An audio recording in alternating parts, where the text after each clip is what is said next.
Dear students of class 8, how are you? I hope you are all well by the grace of Almighty. Today we are discussing English. আজ আমরা grammar বিষয় নিয়ে আলোচনা করব। আজকে আমাদের আলোচনার বিষয় চেঞ্জিং সেন্টেন্স, অর্থাৎ তোমরা আগেই শিখেছো যে সেন্টেন্স কি। সেন্টেন্স ইংরেজিতে যাকে সেন্টেন্স বলা হয়, বাংলায় তাকে বাক্য বলে। আর এই বাক্যের পরিবর্তন,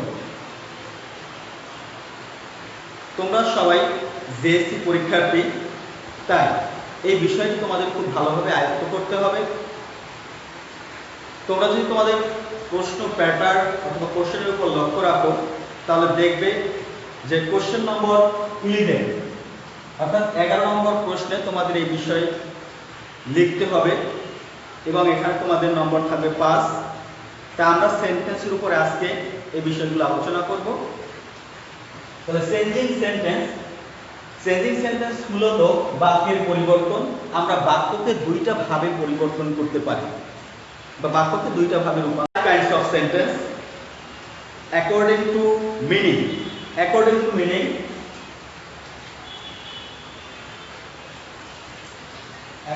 to meaning, there are 5 kinds of sentences, অর্থাৎ 5 প্রকার সেন্টেন্স। যেমন আমি মুখেই বলে দিচ্ছি: assertive sentence, interrogative sentence, imperative sentence, operative sentence and exclamatory sentence. তাহলে আজকে আমরা চেঞ্জিং সেন্টেন্সের প্রথম রুলস গুলো বা প্রথম যে পরিবর্তন আসছে সেটা নিয়ে আলোচনা করব। সেক্ষেত্রে আমরা আজকে অ্যাসার্টিভ সেন্টেন্স নিয়ে তোমাদের সাথে পুরোপুরি ডিসকাস করব।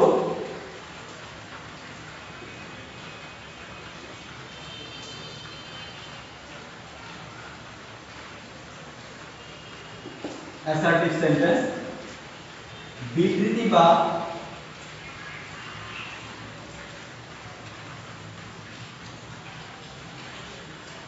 বর্ণনামূলক বাক্য। অ্যাসার্টিভ সেন্টেন্স বিবৃতি বা বর্ণনামূলক বাক্য। তাহলে বিবৃতি বা বর্ণনা কাকে বলে সেটা আমাদেরকে বুঝতে হবে। দেখো, বিবৃতি বা বর্ণনা দুইটা একই কথা। যা কিছু দ্বারা কোনো কিছু বর্ণনা করা হয় বা যা দ্বারা একটা পরিপূর্ণ ভাব প্রকাশ করা হয় তাকে মূলত বিবৃতি বা বর্ণনামূলক বাক্য বলে। আর ইংরেজিতে বলা হয় অ্যাসার্টিভ সেন্টেন্স। এই অ্যাসার্টিভ সেন্টেন্সের দুইটা অংশ থাকে। নম্বর 1, একটা হলো অ্যাফার্মেটিভ,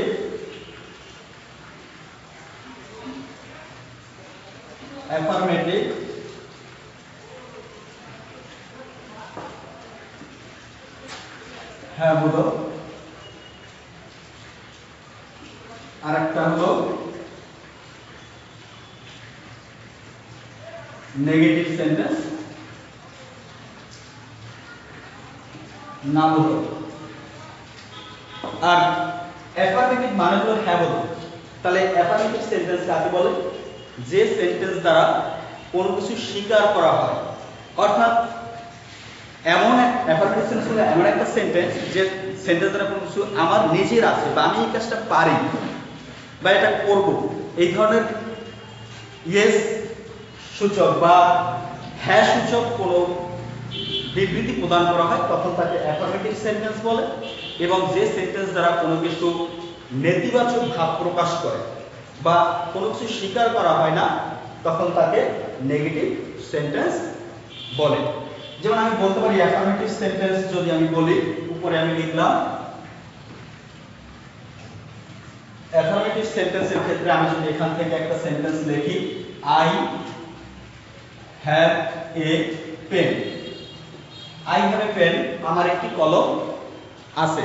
এক্ষেত্রে যেহেতু এই আমার আছে, আই হ্যাভ আমার আছে, এ পেন একটি কলম, তাহলে এখানে আমি স্বীকার করলাম যে আমার একটি কলম আছে, সুতরাং এটা affirmative sentence.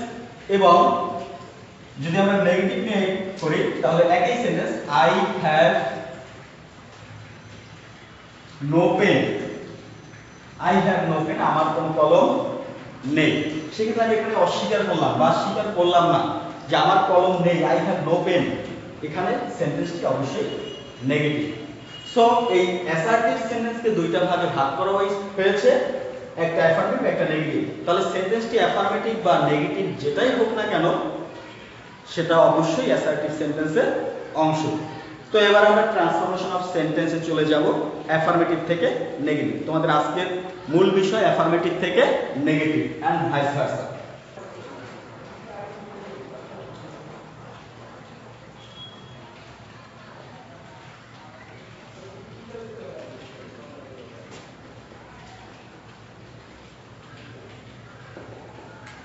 Affirmative to negative.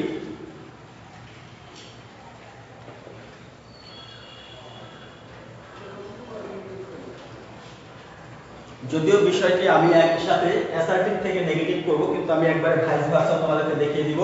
কারণ অ্যাফার্মেটিভ থেকে আমি মনে করি যে অ্যাফার্মেটিভ থেকে যদি নেগেটিভ করা যায় তাহলে একই সাথে নেগেটিভ থেকে অ্যাসার্টিভও করা সম্ভব। কারণ আমি একটা পথ ধরে যদি কোনো একটা জায়গায় যাই, সেখান থেকে ওই জায়গাটায় ফিরে আসা আমার পক্ষে অসম্ভব বলে কিছু মনে হবে না। তো আমরা দুইবারে আলাদা আলাদাভাবে আলোচনা না করে আমরা একই সাথে বিষয়গুলো রুলসগুলো ধরে আলোচনা করে যাব। এবং প্রথমে affirmative to negative and negative থেকে অ্যাফার্মেটিভ। অনেকেই এখন প্রশ্ন করে থাকবে ভাইস ভার্সা বিষয়টা কি? ভাইস ভার্সা বিষয়টা হলো রূপান্তর, অর্থাৎ ডুয়াল যে সেন্স, এক কথায় অ্যাফার্মেটিভ টু নেগেটিভ এবং নেগেটিভ টু অ্যাফার্মেটিভ উভয়ের যে পরিবর্তন এটাকে একত্রে বলা হয় ভাইস ভার্সা। তো আমরা প্রথম রুলে প্রবেশ করব। রুল নাম্বার 1 তোমরা সবাই তোমাদের খাতায় লিখে নেবে।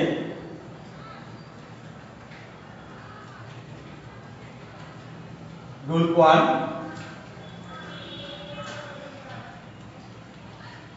কোন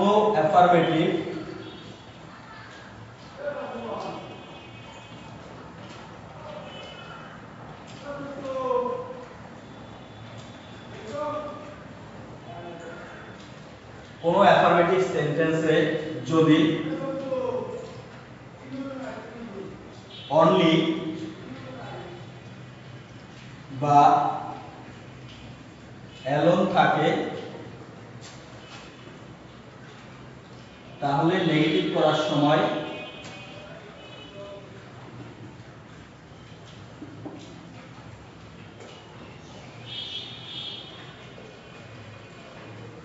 অনলি বা অ্যালোন এর পরিবর্তে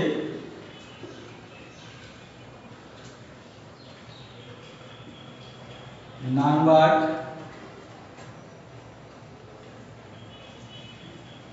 nothing but,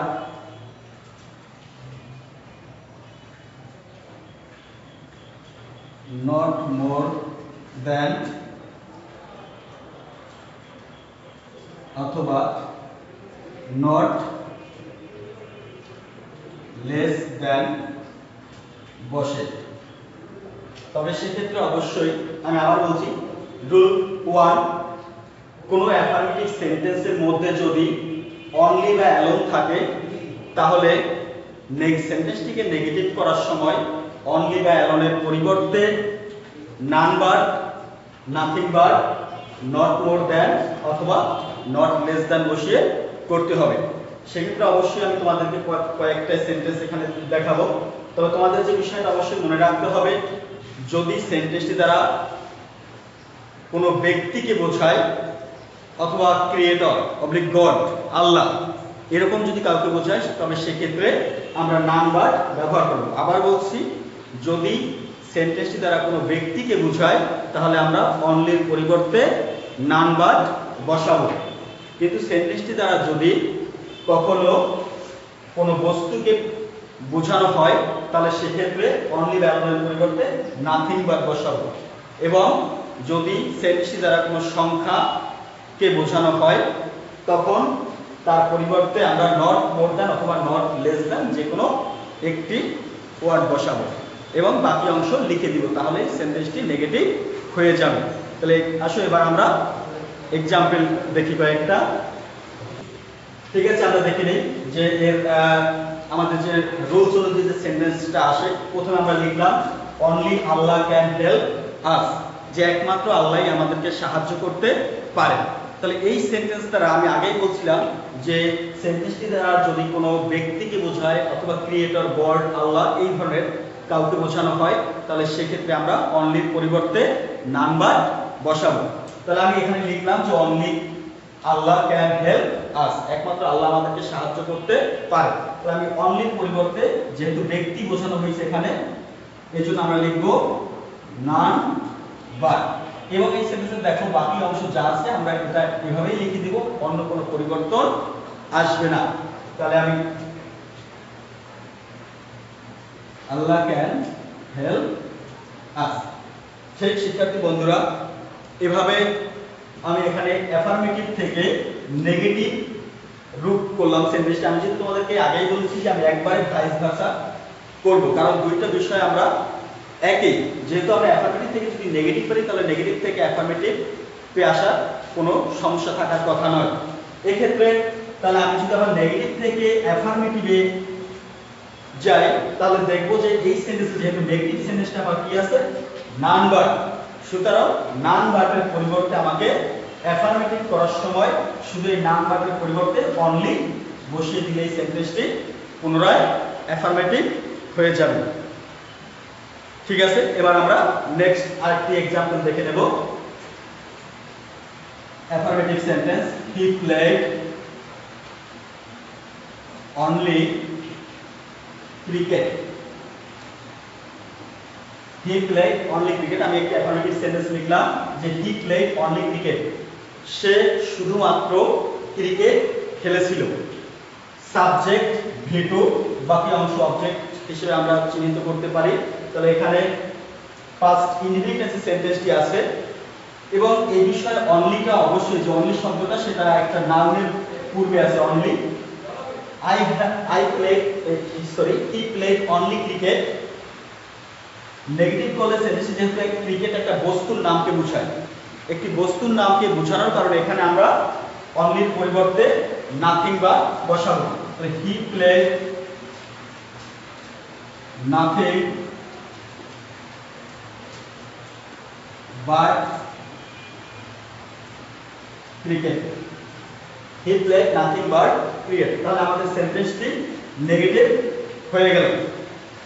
তাহলে আমরা দেখলাম যে ক্রিকেট যেহেতু বস্তুবাচক একটা ওয়ার্ড, তো এই কারণে অনলির পরিবর্তে আমরা নাথিং বাট ব্যবহার করলাম। ঠিক এই সেন্টেন্স যদি তোমাদেরকে দেয়া থাকে, নেগেটিভ সেন্টেন্সটি যদি দেয়া থাকে এবং যদি অ্যাকর্ডিং টু ডিরেকশন, নির্দেশনা অনুযায়ী তোমাদেরকে যদি বলে যে change the sentence into affirmative, so আমরা যখনই দেখব ক্রিকেট এবং পিছনে আছে নাথিং বাট, তাহলে আমাদেরকে ওভাবে মনে রাখতে হবে যে পরিবর্তে অ্যাফার্মেটিভ করতে হলে অনলি ব্যবহার করতে হয়। সেক্ষেত্রে আবার আমরা পুনরায় নাথিং বাটকে উঠিয়ে দিয়ে এখানে অনলি ব্যবহার করব, তাহলে সেন্টেন্সটি পুনরায় অ্যাফার্মেটিভ হয়ে যাবে।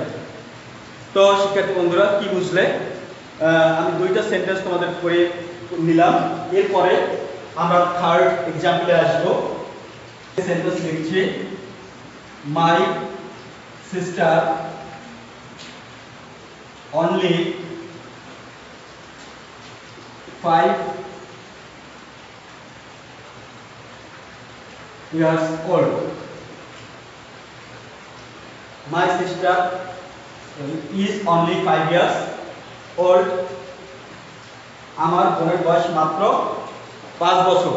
এই ক্ষেত্রে সেন্টেন্সটি দ্বারা এই অনলি শব্দটি 5 ইয়ার্স ওল্ড শব্দের পূর্ববর্ষের সংখ্যাকে নির্দেশ করছে। আর যদি সেন্টেন্সটি এরকম কোনো সংখ্যাকে নির্দেশ করে এবং সেখানে যদি অনলি ব্যবহার থাকে, তাহলে আমি নেগেটিভ করার সময় নট মোর দ্যান অথবা নট লেস দ্যান বসিয়ে সেন্টেন্সটি কমপ্লিট করব।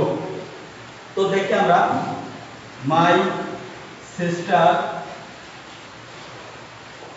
ইজ নট অনলি পরিবর্তে আসবে not more than, not more than 5 years old। যে my sister is not more than 5 years old, আমার বোনের বয়স 5 বছরের বেশি নয়। আমি আবার নট মোর দ্যানের পরিবর্তে নট লেস দ্যান দিয়েও সেন্টেন্সটিকে নেগেটিভ করতে পারি। সেক্ষেত্রে হবে আমার বোনের বয়স 5 বছরের কম নয়। অর্থাৎ তোমরা একটু খেয়াল করে দেখবে যে আমার বোনের বয়স 5 বছরের বেশি নয় অথবা 5 বছরের কম নয়, আমি যেটাই বলি সেটাই কিন্তু এটাই মিন করে যে তার বয়স 5 বছর। তো এই সেন্টেন্সটিকে যদি আমি আবার নেগেটিভ থেকে অ্যাফার্মেটিভ নেই তাহলে নট মোর দ্যান দেখেই আমাদেরকে চিন্তা করতে হবে, এর পরিবর্তে আমাকে একটা অনলি বসাতে হবে। তাহলে যদি আমি নট মোর দ্যানের পরিবর্তে অনলি বসাই তাহলে সেন্টেন্সটি পুনরায় অ্যাফার্মেটিভ হয়ে যাবে। তো আমরা প্রথম রুলসের থেকে তিনটি সেন্টেন্সই করলাম। হয়তো তোমাদের বই, তোমাদের যে গ্রামার বই আছে সেগুলো খুললে হয়তো তোমরা দেখবে যে একই রুলসে আমি যেটা করলাম এটা তিনটে রুলসে আলাদা আলাদাভাবে থাকতে পারে, এজন্য অবাক হওয়ার কিছু নেই। তোমরা বইগুলো যদি এখন স্পষ্টভাবে একটু বোঝার চেষ্টা করো তাহলে তোমরা খুব সহজেই এর তুলনামূলক যে পার্থক্য সেটা বুঝতে পারবে। তো আমি এবার নেক্সট রুলে চলে যাব। কোনো অ্যাফার্মেটিভ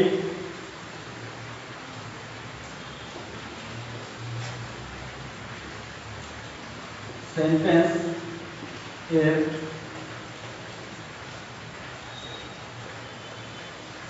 কোনো অ্যাফার্মেটিভ সেন্টেন্সের মধ্যে অলওয়েজ শব্দটি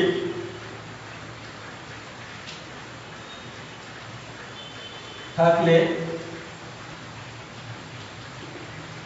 নেগেটিভ করার সময় অলওয়েজ এর পরিবর্তে নেভার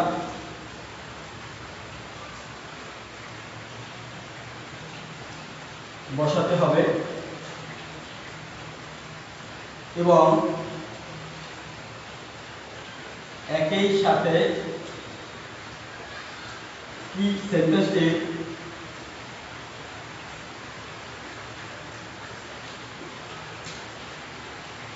কিওয়ার্ড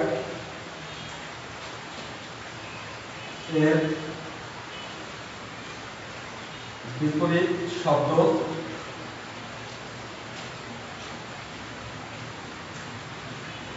বসাতে হবে। আমি আবার বলছি একটু যে কোনো অ্যাফার্মেটিভ সেন্টেন্সের মধ্যে অলওয়েজ একটি অ্যাডভার্ব ওয়ার্ড যা দ্বারা সময়কে নির্দেশ করে। সো কোনো সেন্টেন্সের মধ্যে যদি অলওয়েজ শব্দটি থাকে তাহলে নেগেটিভ করার সময় অলওয়েজের পরিবর্তে আমরা যেখানে অলওয়েজ আছে সেখানে নেগেটিভ করার জন্য নেভার বসাবো, যেহেতু নেভার শব্দটি একটি নেগেটিভ ওয়ার্ড। এবং একই সাথে সেন্টেন্সটিতে কিওয়ার্ড হলো মূল শব্দ। সাধারণত কি বলতে চাবি বলা হয়, তাহলে চাবি ছাড়া যেমন কোনো তালার লক খোলা সম্ভব নয়, ঠিক একই রকম একটা সেন্টেন্সের এমন একটা শব্দ আছে যে শব্দটা বা যে ওয়ার্ডটা ছাড়া ওই সেন্টেন্সটার অর্থ পরিপূর্ণতা পায় না, সেই সেন্টেন্সটির অপোজিট ওয়ার্ড বা বিপরীতার্থক শব্দ বসে সেন্টেন্সটিকে নেগেটিভ করতে হয়। তো এবার আমরা এর একটা এক্সাম্পল দেখব। যেমন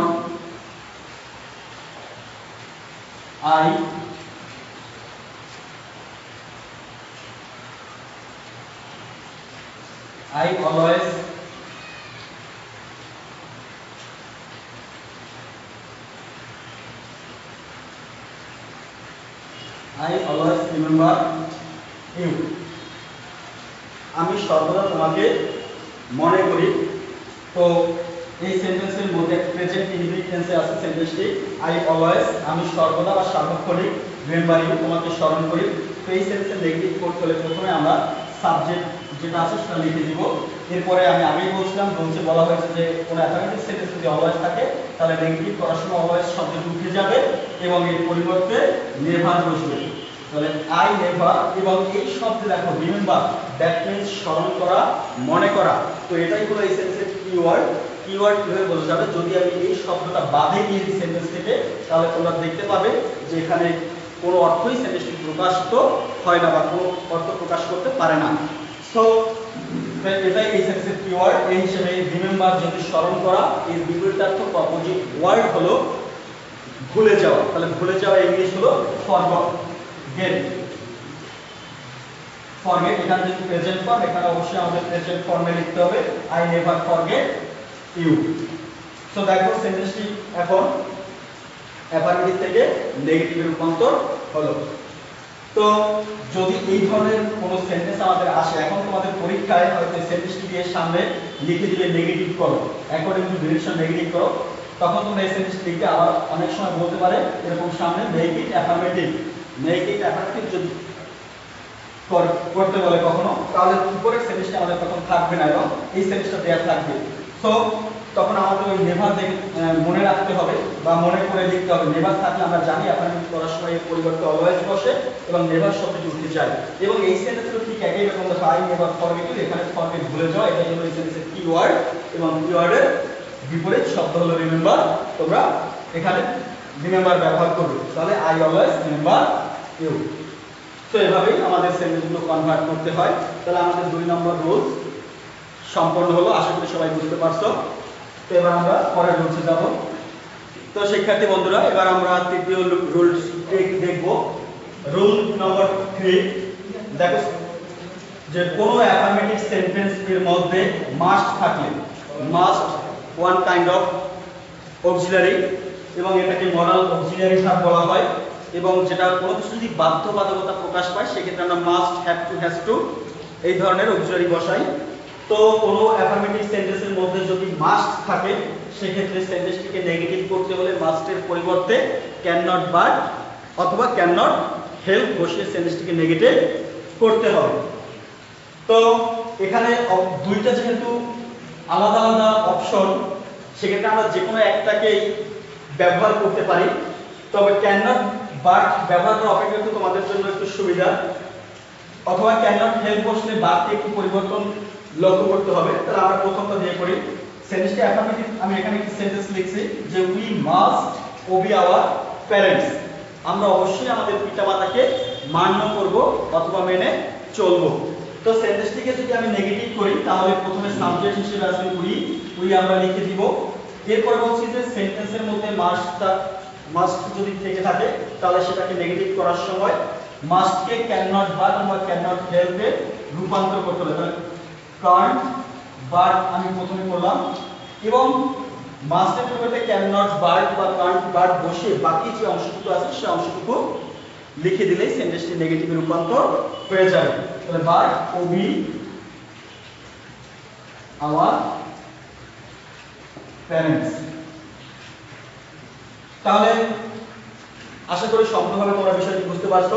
ঠিক একইভাবে যদি আমরা এটাকে ভাইস ভার্সায় নিয়ে নেই তাহলে তোমাদের সেক্ষেত্রে নেগেটিভ সেন্টেন্স হয়তো দেয়া থাকবে যে we can't but Obi our parents. এই সেন্টেন্সটি দিয়ে তোমাদেরকে কখনো অ্যাফার্মেটিভ করতে বলে তাহলে ক্যান বাট এর পরিবর্তে তোমাদেরকে আসলে মনে রাখতে হবে যে অ্যাফার্মেটিভে মাস্ট থাকলে নেগেটিভ করার সময় ক্যান নট বাট বা ক্যান নট হেল্প বসে, এটা একদম মেমোরাইজ করে রাখবে তোমরা।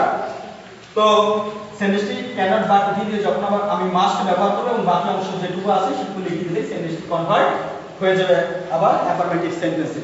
তো আমাদের বাকি থাকলো কান্ট হেল্প। তাহলে according to right forms of verb তোমরা একটা রুলস অবশ্যই করে থাকবে যে একই সেন্টেন্সে যদি পাশাপাশি দুইটি ভার্ব ব্যবহৃত হয় তখন দ্বিতীয় ভার্বটির সাথে আইএনজি যোগ করতে হয়। তো আমরা এখানে দেখলাম যে ক্যান নট হেল্প, যদি আমরা সাধারণভাবে হেল্পকে আলাদাভাবে আইডেন্টিফাই করি তাহলে দেখব হেল্প একটি ভার্ব হিসেবে ব্যবহৃত হচ্ছে। তাহলে মনে রাখার সুবিধার্থে আমি বলবো তোমরা হেল্পকে ভার্ব হিসেবে মনে মনে ধরবে। তো এই সেন্টেন্সটার অর দিয়ে আমরা ক্যান নট হেল্প দিয়ে দেখাবো। তো এই সেন্টেন্সটি ক্যান নট হেল্প দিয়ে করলে হয় উই কান্ট হেল্প।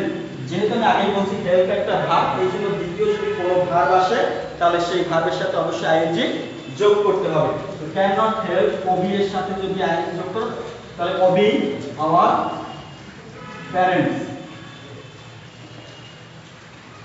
তাহলে আমরা ক্যান নট বাট এর পরিবর্তে চাইলে ক্যান নট হেল্প ব্যবহার করতে পারি।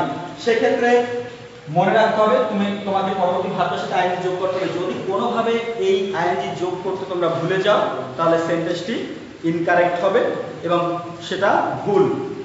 সো এই সেন্টেন্স দিয়ে হয়তো এই সেন্টেন্স তোমাদের পরীক্ষার পেপারে বা কোশ্চেন পেপারে দেয়া থাকতে পারে এবং তোমাদেরকে বলতে পারে যে সেন্টেন্সকে অ্যাফার্মেটিভ করো। তো সেক্ষেত্রে তোমাদেরকে মনে রাখতে হবে এই যে ক্যান নট বাট এটা উঠিয়ে ফেলতে উঠিয়ে তোমাদেরকে মাস্ট ব্যবহার করতে হবে।